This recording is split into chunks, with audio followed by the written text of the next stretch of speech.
my baby, my Valentine, yeah. Boy, now you done making my temperature rise. If you leave me, I go die, I swear. You are like the oxygen I need. Hi, my name is Noni Madikela. Welcome to the Noni M podcast. You know what? I'm looking forward to tomorrow to hear what's going to happen with the Senzo Meyiwa case. You know why I'm doing that? Because I'm waiting for Unisi to come through. Iskaxa there by Unjabulo no Patricia is that there is a case that Ugininda worked on, and he worked with no other than the confession taker of accused number one, which is Moses Sibiya, for the Senzo Meyiwa case.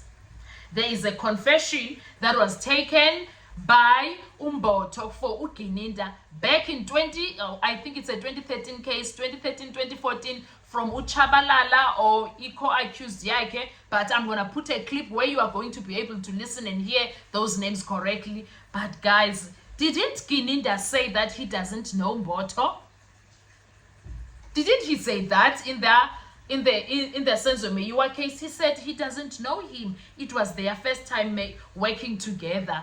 But back in 2013-14, somewhere there, 15, somewhere there, those years, he did work with him, and a Chabalala and another person, but one of those people, a confession was taken by Umboto. So why is Gininda saying that he didn't know him when he met him in 2020 to collect the statement?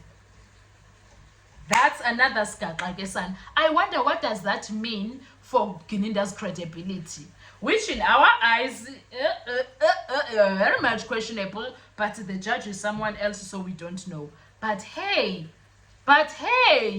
why would he, if so? Again, as another thing that I've noticed is that, so he lied in the courtroom of Judge Rota and said he doesn't know Mboto. It comes out now there are documents to prove that he is lying, and he lied that he doesn't know him because they did work together before. So why lie about it?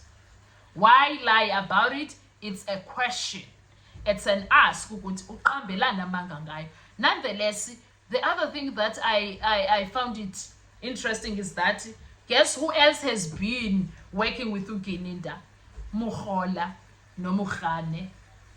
The Donovan Crange case, they were all there working together. That's according to that exclusive details from Unjabulo.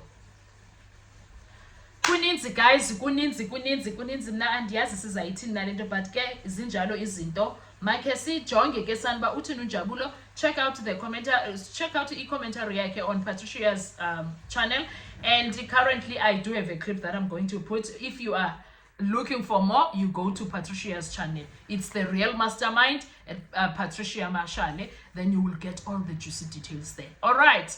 Anyway, what are your thoughts when it comes to these things, these revelations? And sometimes I get scared for Unjabulo no Patricia, but hey, those are soldiers, ne? Those are soldiers. Sometimes I get scared. I'll be like, yo, isigaxa singaki into enkulu kanje guys, i-information enjena, yo, but ke sizothini? Sekunjalo ke sana, masiye ke siyomamela babathini na. Enkosi kakhulu. I'll see you on our next video. Bye bye. When you start now to try and make sense of this thing, sister, it's like, where are we in this thing? Who else are the people that are in this case that may have actually forgotten themselves? Because suspect, sorry to interject, we have posted things and we've asked people on our comments to give us information, to respond to us.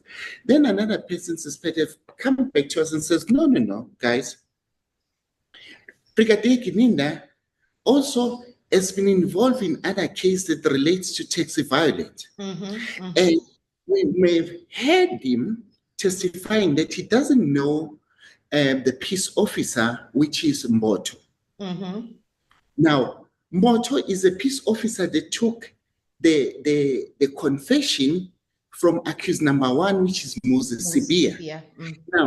Now, do you see how then is important about the Sibiya part? Because Sibiya now, the same guy that his number appears to be linked with the same number of General Sibiya, the iPhone 6. My mind is rising.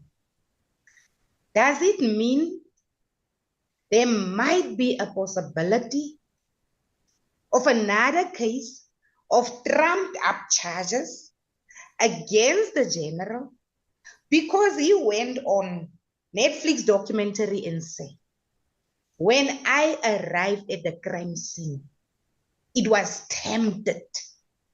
It was, Yes. if I can remember correctly, he said it was trampled already. Yes. And Yes. I didn't find a... Yes. Now you see that, because now all these things happens in 2019. When we look at Zungu's evidence, it's 2019, and this general is still being fired from the police. So they could do anything. The investigation that we want to do based on him, the number of Spear now finding this thing now. That is why now I always say it's a cooking gone wrong that now. Accused number one just happened to be Sibia. Now it gets to be free. The assets and the numbers that are allocated to him are the numbers that both Gininda, Baloyi, and Stein, they know that those numbers belong to General Sibia. But then now, because now it appears as if now suspect, Gininda may have had a selective amnesia. I may remind him, because now people have showed me something that Gininda now, remember I said Gininda knows Mjiako before. He may have forgotten. Now I can tell you what is pet without, because I had requested for this information because I needed masterminds to actually to have this thing. I can tell you what, that Gininda may have forgotten. He must go back to court tomorrow on Tuesday and tell Judge Ratten says, I may have said that I may have not worked before with Mboto. Because he said when Mohola, remember, Spear gets arrested on the 31st of May. Now, Sergeant Mohola says Sibia said he wanted to talk. That's what Mohola says. He says he wanted Oyuluga. He wants to confess on what happened on the Mewa case. Guess what happens? Sergeant Mohola says, no, I must call the brigadier. That we have new information that this person needs to phone. Brigadier left everything that he was doing. He rushed through to Fosloras. He says, let's meet at the police station. Because it was already late, the brigadier says he was going through the numbers. He could not find anyone that he could do. He can't remember how he got the number of another colonel, which is Colonel Mhlanganyelwa Mboto. This colonel, he phoned, he was busy, was around in Randburg. He said they can meet around where? In Deep Kloof in Soweto. But guess what? The case that is in question, suspect, is case number 26712 of 2013. It's a Cleveland case. You see now again, Cleveland police station comes through. Let me see, suspect, if I can try and share this thing, because I got this information.